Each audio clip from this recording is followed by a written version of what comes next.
Okay, skill 1.5, entering data into a table. Give you a code word now. It's going to be back, B-A-C-K. You're wondering, maybe we have these tables, I want to add more to it now. You can use a form always. We'll get into that in the next lesson to add data to a table, but you can also add data directly. I'm over here. I'm going to double click on my patrons table to open that back up again, and to add data I simply click on this new row and I start typing. So I want to add a new patron. I can add myself,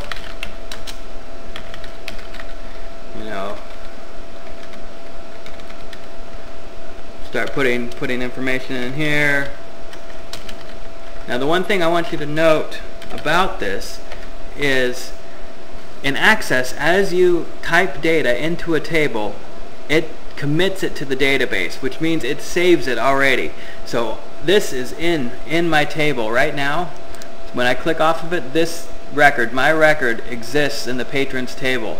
Alright, I didn't need to save it for it to commit to it.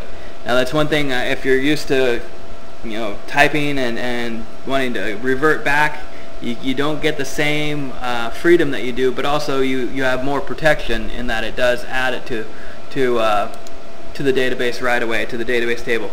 Now one thing you may have saw as I'm typing, I type in my city. I'm hitting tab button to move along. I can also hit enter to move to the next record,